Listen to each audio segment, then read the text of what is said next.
Fatty liver কিন্তু এখন ঘরে ঘরে বিভিন্ন বয়স্ক মানুষদের মধ্যে ছড়িয়ে পড়েছে। অল্প বয়স্কদেরও দেখা যাচ্ছে ফ্যাটি লিভার। এটা হচ্ছে নিশ্চুপে আমাদের শরীরে এসে বাসা বেঁধে থাকে। সেটা হলো আমাদের লিভারের চারপাশে মেদ জন্মায়। যারা তেল, ঘি, চর্বি জাতীয় খাবার বেশি খায়, জাঙ্ক ফুড, ফাস্ট ফুড এসব বেশি খায়, তাদের শরীরে তো হয়ই, তাছাড়াও অ্যালকোহল পান করে খুব পরিমাণে যারা, তাদেরও কিন্তু ফ্যাটি লিভার দেখা যায়। এই ফ্যাটি লিভার থেকে অনেক বড় সমস্যা দেখা যেতে পারে, এমন পর্যায়েও যেতে পারে যে ভবিষ্যতে লিভার ট্রান্সপ্ল্যান্টও করা যেতে পারে। তো সেই দিকে আমাদের নজর রাখতে হবে। দুধ, বাদাম, বিভিন্ন রকমের শাকসবজি, তারপরে ফুলকপি, বাঁধাকপি, ব্রকোলি, গ্রিন টি, অ্যাভোকাডো, এই সমস্ত খাবারগুলো খেতে হবে। বাদাম, আখরোট। ডায়েটের দিকে খুব ভালোভাবে নজর রাখতে হবে যাদের ফ্যাটি লিভার আছে।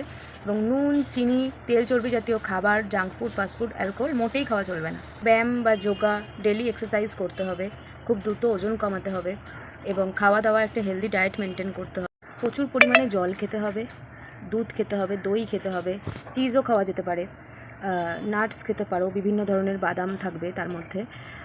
তারপরে হচ্ছে দানা বিভিন্ন ধরনের খেতে পারো, সিডস যেগুলো বিভিন্ন রকমের দানা পাওয়া যায়, সেগুলো আমরা জলে ভিজিয়ে অনেক সময় খাই।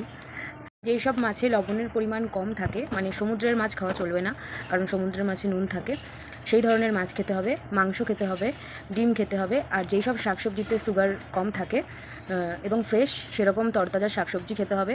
আর যেই ফলে মিষ্টি বেশি থাকে সেই ফল খাওয়া চলবে না। হেলদি খাওয়া দাওয়া এবং লাইফস্টাইলের পরিবর্তনের মাধ্যমে আমরা কিন্তু আমাদের শরীর থেকে ফ্যাটি লিভার মুক্ত করতে পারি।